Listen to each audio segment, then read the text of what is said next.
Orpheus is a 2011 16mm short film starring Jason Goddard, directed by James Button. It is a dark, experimental take on the 5 greatest stages of grief as a lone man trapped in a nightmarish world searches for his lost lover. It is inspired by the myth of Orpheus and Eurydice, hence the name. For those who don't know the story, briefly, Orpheus, son of Apollo and Calliope, loses his wife Eurydice. In a state of despair, he makes his way to the underworld and reasons with Hades and Persephone to let him bring his wife back to the overworld with him. They agree on one condition, that Eurydice walks behind him the entire way back, and he can't look back at her. Unfortunately, mere feet from the exit, he looks back, and Eurydice is sent back to the underworld forever. This unique take on the tale, created by James Button alongside Christophe Kazaks, Peter Wolf, Gabriella Lewis, and Gareth Jones, has won 7 awards and has been nominated for about 9 others. After watching the film for myself, I totally get the hype. Using a mix of strange and interesting transitions, symbolic imagery, and sound, it tells a captivating story about a band's never-ending cycle of grief. The first stage of grief is denial. We see this in the way that he wakes up and sees his partner, who disappears once he reaches for her. In a tunnel of bedsheets, we are brought to anger. Here he throws a locket that doesn't want to leave his hand until they are bloodied.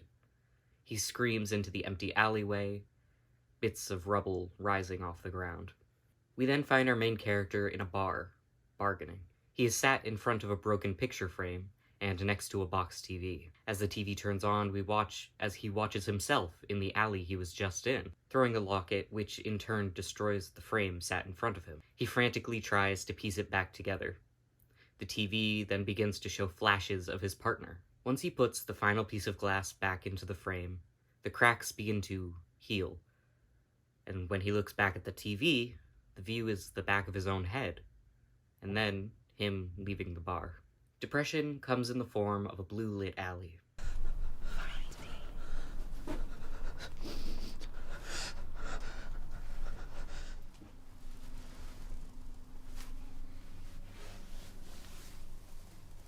We then see scenes of the final drive he and his partner took together, the night that she died. As he recalls how the rain poured on the windshield, the rain begins to pour on him as well. We then see the crash, and we see his wife's body in the passenger seat. He gets out to a bright light in the shape of a doorway. As he approaches, we see his wife behind him. He looks back at her before walking through the door. I interpreted this as him leaving his grief behind. In the story of Orpheus and Eurydice, when he looks back, his wife was taken away from him again. In the film, this is him looking back to then leave the guilt he still holds about his wife's death behind him. Acceptance. He walks into his home, looking around at the mess before placing the restored photo back on the nightstand. We now get to see that it was an ultrasound photo. He then lays down to sleep, and when he wakes up, it's a mirror of the very first scene. I really love this short film. It shows the viewer a unique representation of an experience that many have gone through in some way or another. In the comments of the video, one user commented on the shakiness of the camera and how it cheapened the film and turned him off of it. While I get what this person is saying, I actually thought that having a shaky quality to the footage added to it. Like, this guy is a little unstable. This video is capturing his feelings in unique detail. Why not make the camera a little unstable too? I didn't find it all that distracting, and until I read this comment, I didn't even really process that it was shaky. It just seemed natural in my eyes.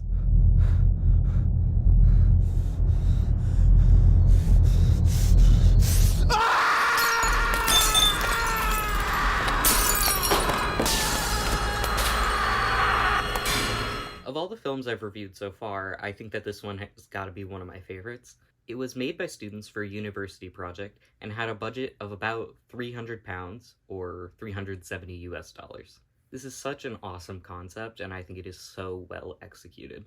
You can see even more of Button's work, as well as the full video of Orpheus on his YouTube channel, James Button, which I will link in the description. Thank you so much for joining me, and I will see you in the next video.